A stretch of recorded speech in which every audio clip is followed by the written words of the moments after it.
Welcome to the Mailtime Podcast. I'm Daniel Mael, joined today by Herbert Block. He is the executive director of the American Zionist Movement. Herbert, thanks for taking the time to talk to everybody about their burning questions about the American Zionist Movement, what exactly you do, and the election that happened several months ago. Thank you, Daniel, for having me on, and I'm happy to answer your questions and explain what it's all about. Amazing. And I'll first just say we are recording this several hours after the IDF recovered the body of Ron Gvili, Hashem Yikom Damo. They recovered it from Gaza. Our condolences go out to his family, Itzik, Talik, Shira, and Omri. They unfortunately were in the unfortunate position of being the family of the last hostage in Gaza. Our hearts have been with them, and it is a real miracle and very fortunate that now Ron Gvili will be brought to a proper burial this upcoming Wednesday. So I just want to extend the condolences there.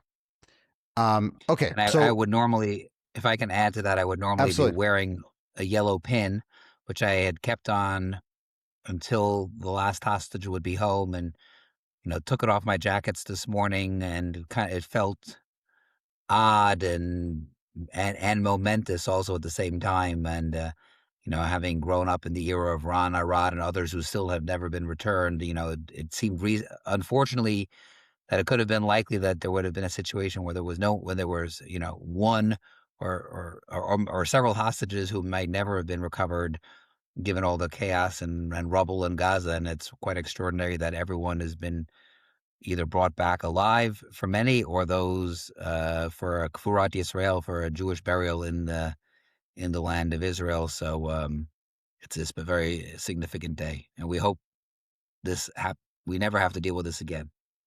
Amen. Okay. American Zionist Movement.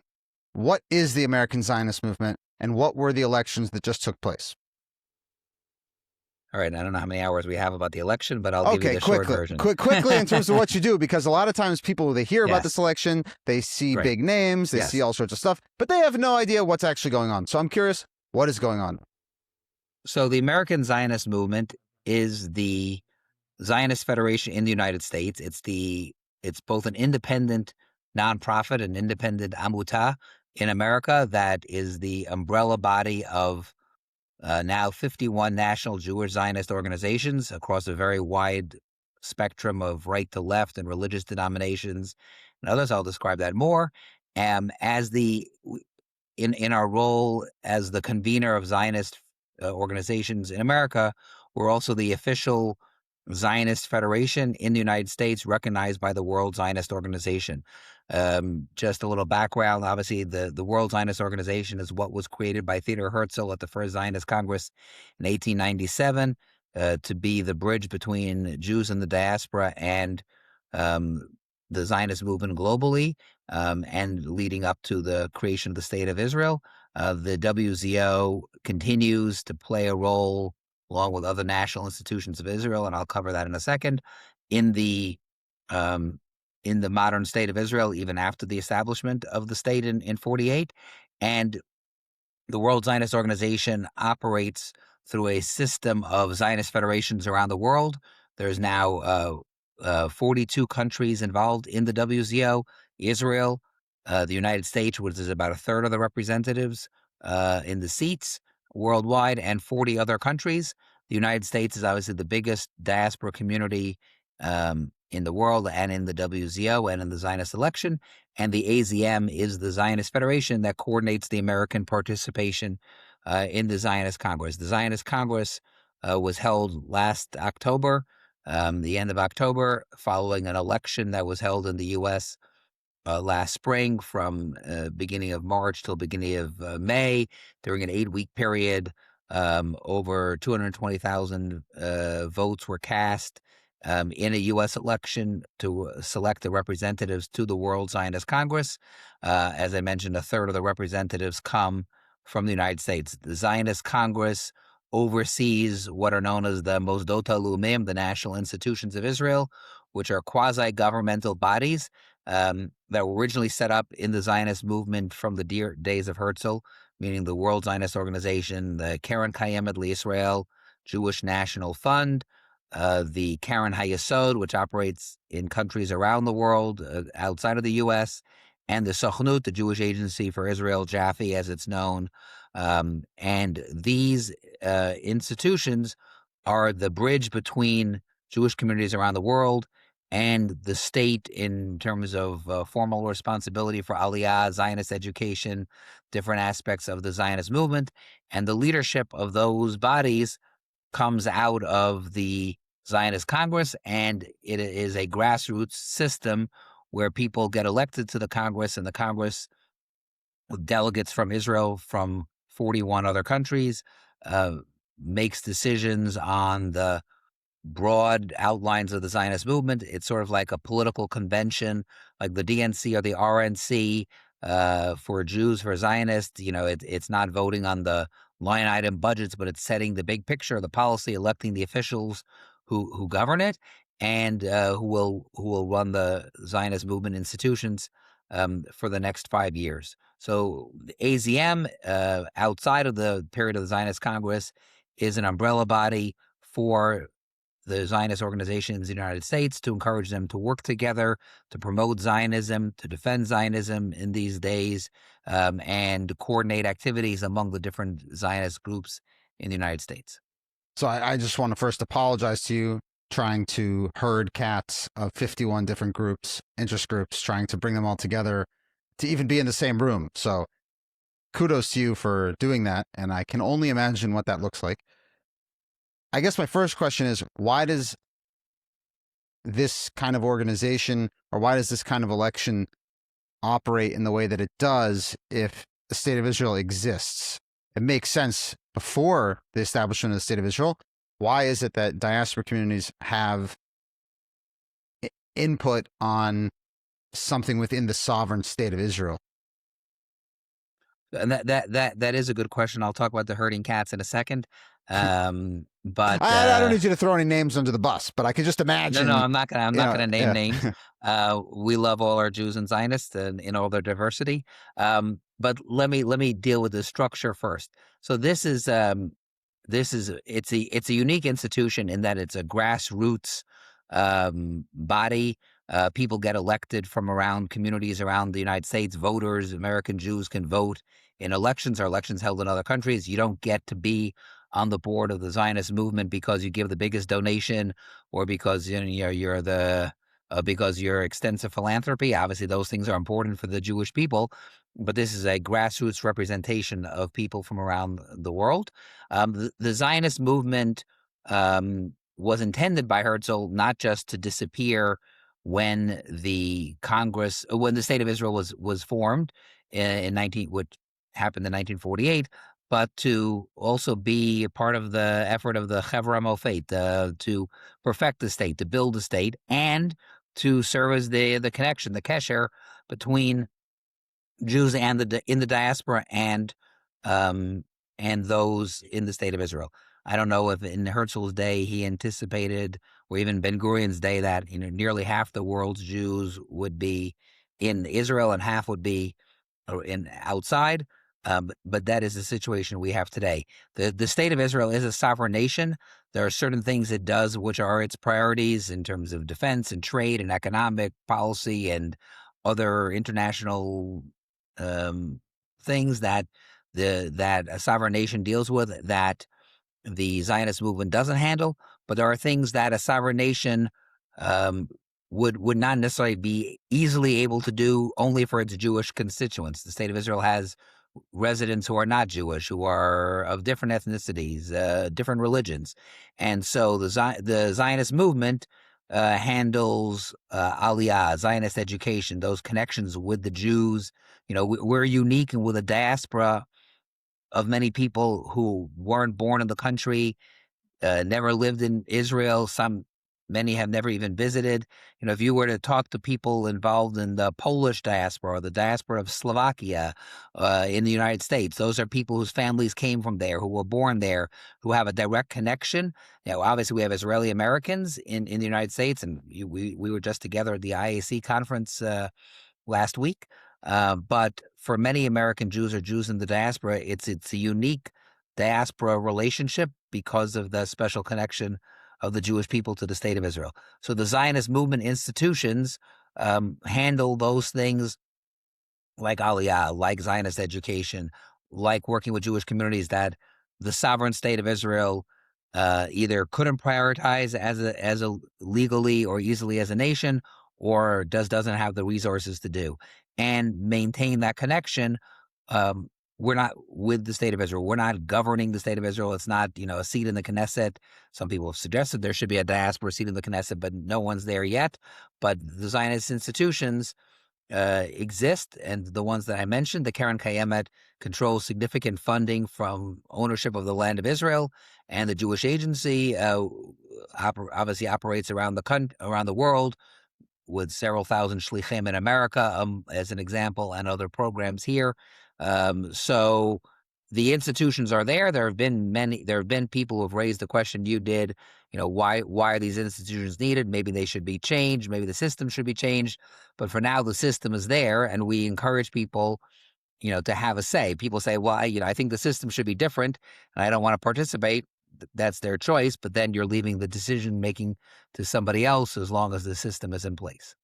So how do you deal with feedback from people? I'm not saying Tucker Carlson or whack jobs like that who are overtly anti-Semitic, but how do you deal with someone who's on the side of the Jewish people, who supports the Jewish people and is confused about global involvement of world Jewry in decisions about items that are happening within the state of Israel? I mean, I don't, first of all, I think that, and we've seen some of the discussions in the last week or so, the things that have come out about the dual loyalty discussion, around what was reported on Josh Shapiro's vetting process. Of course, yeah. And there are others who raise those issues. Look, the Jewish community, in America, people are proud Americans, patriotic Americans, and also have a love of the state of Israel, our ancestral and biblical homeland of our people, and we've been able to maintain both those truths. There's a great quote I don't have in front of from Justice Brandeis about how you balance your identity as an American and a Jewish Zionist. So we don't see any contradiction there. No one should be questioning people's patriotism.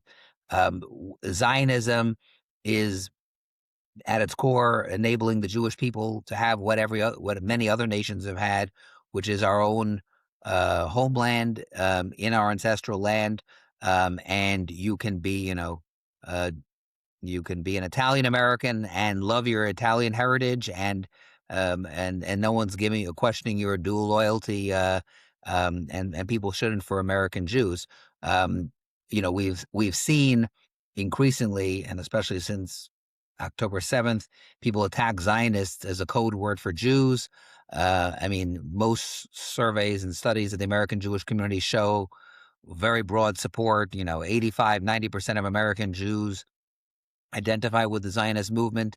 There are some people on extremes who don't, but if something is that prevalent in the community and you're attacking someone for being a Zionist or not allowing a Zionist student to participate in an environmental club on campus, or because they go to Hillel, which is Zionist, or they go to a Chabad house, which has an Israeli flag hanging, then you're really attacking people's Jewish identity. So that's something that our broad coalition of Zionists agree on.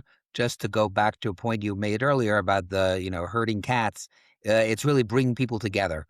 Our slogan, our tagline is Zionism Together. And we believe that it's kind of an oxymoron, no? Well, we try to make it a reality that it's important for people to be in the room together, that, yes, we're Am Kashe Orfa, we can be a difficult people, quarrelsome people. It's been part of our DNA as a Jewish people for thousands of years. But at our core, there's a lot of Avad Yisrael, and people can be Zionists in many different ways. One of the diversity, we have groups, Haredi groups, LGBT groups, all religious streams, several different nuances of the Orthodox community, women's groups, youth movements, groups that are on the far right, the far left, and everything in between, which shows the prevalence um, of the Zionist viewpoint in the Jewish community. Like in any family or any family discussion, sometimes things can get a little bit heated, sometimes out of love. You argue more with the people you know and love, but by having people together in the same room, in the same meetings, sometimes while it gets heated, you can also lower the temperature because people can understand where they're coming from and learn more about each other and humanize each other and understand their perspectives. So we believe that it's important for people to be together, whether it's a Zionist Congress or an AZM meeting or a local meeting, that they can get to know each other better and understand each other's perspectives on Zionism, which they may be really passionate about and arguing about from their strong views, or their passion for Zionism is what is driving them, not necessarily hatred for another No, member of the community. of course not. As I've discussed on my podcast ad nauseum, I've had Jonathan Green on, I've had Amiad Cohen on, I've had Peter Beinart on. I think one of the challenges is that the way that the State of Israel and the greater Zionist movement was set up is that many of the definitions are so broad. I'm not going to say they're essentially meaningless, but when you say they support Zionism, the way that someone who is part of a group that's on the far left or a group is on the far right, by definition, are at odds with each other. So it's very hard to get those kinds of people to see anything through a similar lens, because yes, everyone might love the Jewish people. They might want the Jewish people to have some sort of presence in the land of Israel. But by definition, their stated missions are at odds with each other, which is a challenge. Right. Well, when we talk about challenges, though, sorry. I was going to say, there's actually a Zionist movement platform. People who participate in the AZM and the WZO in the Zionist election, anyone who voted or ran had to agree to something called the Jerusalem program, the Tochnit Yerushalayim, which began in Herzl's day as the Basel program, the agenda from Basel, and has been updated a couple of times. And that is the Zionist movement platform. It is broad and vague, but it talks about the Jewish democratic homeland. It talks about Aliyah, talks about the Hebrew language, it talks about service in the IDF, and sort of basic principles of Zionism that people agree with. And there are people who don't believe in that, who don't want to sign up for that in the Jewish community. But if this is sort of your basic agreement, just like if you're an American, you're going to pledge allegiance to the flag and the Constitution and agree with the broad principles of the nation to be a citizen. So if you want to be part of the Zionist movement, you have to agree to that platform of ideals. It is broad and vague, but there are people who don't. Right. We talk about challenges and controversies. Can you elaborate a bit on the banning of individuals before the election? I believe it was Shai Davidai and Ron Tarosian were not allowed to run. For those of us who know those names from social media, obviously Ron's group Beitar just lost its tax status in New York State. I don't need the intricacies of every single detail, but how did it come to be that two pretty well-known voices were not allowed to be on the slate? So just to clarify, there are rules. There's an election committee that oversees the election, like a board of elections that's administered by AZM, that includes all the different parties. There was a dispute between, and there was a lot of back and forth between Shai Davidai. I can't believe it. There's a dispute. Wow. Shai Davidai was running as a candidate on a group called Kol Yisrael, and Ron Tarosian was running on the ZOA slate. They had some words and exchanges on social media and other platforms unrelated to the election. Shai Davidai withdrew as a candidate from the election. He resigned. He stepped aside from the slate, and he advocated for them from the sidelines, but not as a candidate. Ron Tarosian remained.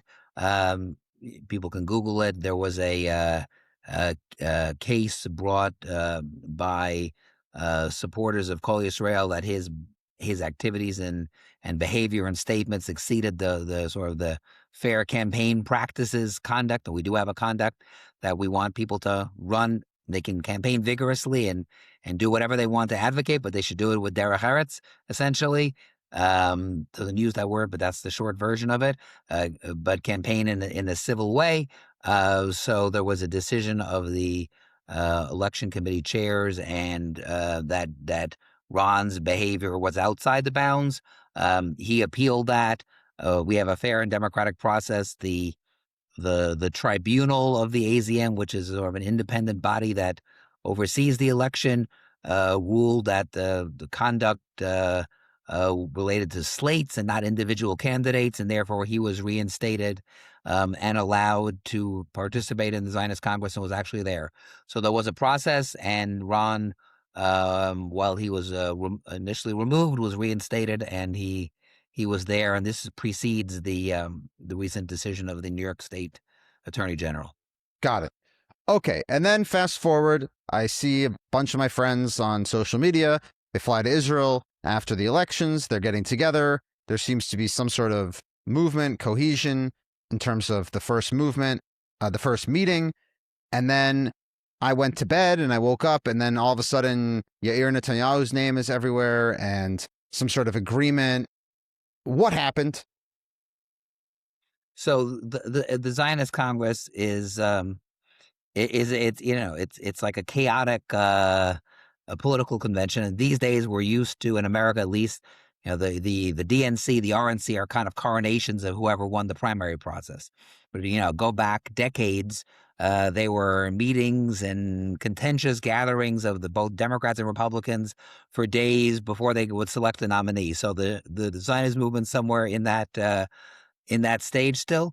There's a couple of things I would say about how the Congress comes together. Obviously, the delegates ratify and vote on resolutions, on policy statements, and on the election of leadership of the Zionist movement. Unlike the state of Israel, and it's a parliamentary system, but unlike in the state of Israel or the UK or Canada, with different systems than we know here, in that parliamentary system, there's a coalition government, and then there's an opposition, and people sit on the sidelines. In the UK, you even have, the Secretary of the Interior and the Shadow Secretary, and you have an opposition movement, opposition in Israel. It's headed by Yair Lapid, and the government coalition headed by Netanyahu. In the Zionist movement, there has always been a wall-to-wall agreement. Everyone, from their perspective, gets a seat at the table in some way, and participates generally in some activity of the movement. Depending on party strengths and their votes, they may have more or bigger roles, but even groups with a small role have some seat at the table. So in the course of, and so there are no winners. There are winners and losers, but no one's excluded. We want all the Zionists at the table. In the course of those negotiations, there was a big discussion. The faction headed by Miki Zohar, now the Minister of Culture, seemed to have put together a broad coalition under his leadership. And when he was reading off the list of people who would have different department roles, literally minutes before the final vote and document would be signed and presented, the sort of vote of the coordinating committee and presented to the delegates, he read off a list of names of people who would have different departments, including Yair Netanyahu. And when people in the room heard that name, sort of all hell broke loose, and the agreement blew up, and then went back to days of renegotiations. And in the end, the faction headed by Yaakov Chagoel, who had been leading in WZO in the last few years, prevailed over Miki Zohar. Miki Zohar's group ended up not taking control, largely because of the naming of Yair Netanyahu, and many weren't happy with him having a role in the movement. So that's kind of what happened, that his name being recited out loud caused the agreement to fall apart, and there was a new coalition of groups that was put together. The WZO is now headed by Yaakov Chagoel again for the next at least 2.5 years, and Rav Doron Peretz, who was the head of World Mizrahi and also well known, sadly, as the father of Captain Daniel Peretz, was murdered and then held hostage. Shem Yikam Damo From October became 7th. Yeah. on October 7th, right? He became the president of the WZO. Okay. So now there's a sharing agreement, and as I understand that, and what exactly is what mandate does this body actually have, and how much money are we talking about, and what do you think they're planning and hoping to do over the next 5 years? So in terms of the budget, altogether the budget of the National Institutions of Israel, meaning again the WZO, the Jewish Agency, the Karen Kayemet, and the Karen Hayesod, is roughly $1 billion a year. You would hear things during the campaign and the election. Just for your listeners, there were 22 different parties that ran in the Zionist election. 20 of them ended up getting seats, ranging from 1 to dozens of seats. And many of them would talk about, a vote. It costs $5 for people to vote, which covered the administrative fee of the election. But, spend $5 to control $5 billion. And it was because it's $1 billion a year altogether over a 5-year period. So that's the cumulative budget each year of the Jewish Agency and the Karen Kayemet, WZO, Karen Hayesod. So the priorities obviously are in Israel, rebuilding the north and the south and the peripheral communities, a lot of which is under the domain of the Karen Kayemet, but the WZO has a community development division. AZM has been working with them on one of the kibbutzim in the south. The Jewish Agency works extensively around Israel. So that is a clear priority, as well as supporting diaspora Jewish communities, both with security and Zionist education and shlichim. So we're still early in the, just 2 months after the Congress or so, and everyone, the departments and everyone are formulating their plans, unlike the U.S. election where you have like a built-in transition period, or most, in state and local and federal government. Here, everyone takes office immediately. Things were delayed a little bit by all this kerfuffle that I described before. So once everyone formally had their roles at the end of November, and now Chagim and the end of the year, everything's getting settled for their plans. So I'll be able to give you more detailed plans of the WZO and the Jewish Agency and Karen Kayemet in the next couple of months. But roughly the priorities are obviously working with the Zionists, with the Jewish communities in the diaspora on the things I mentioned, and working with the communities in the North and the South. There is now a new effort within WZO and to strengthen things that are going on in terms of campuses. There's a new department focusing on campus activities that will be trying to bolster support for Jewish students and programming on Jewish campuses, both in America and around the world. Okay, so this is very helpful, because I think a lot of people who are tuning in, they see some of the big headlines, not really so sure exactly what was going on. So I appreciate you taking the time to clarify all of those different things. One question I'm left with is, we're talking about the interaction between actual Knesset members and this other body. How does the state of Israel interact with the Congress that is put forth and elected in terms of some of these bigger projects? So right, so I did mention like Mickey Zohar. Mickey Zohar is a member of Knesset and a minister in the government. He heads the Likud party faction. There is an interaction section because the political parties in Israel. Let me step back. There's no election for the Zionist Congress in Israel. The election of the representatives of the Zionist Congress who come from Israel, again, it's about a third from Israel, a third from America, and a third from around the world. The representatives for the Zionist Congress in Israel are determined based on the Knesset election. So actually the seats in the Zionist Congress are currently from those who were elected in November of 2022 in the last Knesset election. There'll be a Knesset election by law sometime this year because the term is up. But those representatives won't impact the Congress until the next one in 2030, unless there's a superseding election for the Knesset. So the Israeli political parties do have a role. Some are more active than others. Yair Lapid and the Yesh Atid party which still has a significant block. He decided to pull them out of the national institutions at the last minute. But so there is a connection. Some parties more than others. For example, Mickey Zohar on behalf of World Likud, and there was some contention around all of that, which I won't get into within the Likud party. But ultimately, the Zionist Congress, the majority, 60%, are people from around the world, from the Jewish communities in the diaspora. And yes, there is coordination with things going on in the government.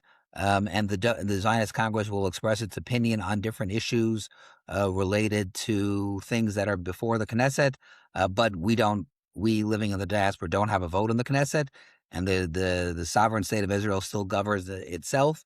But there is an effort from the Knesset and various forums to listen to the Zionist movement, to have consultation, to have input on issues, obviously non-binding.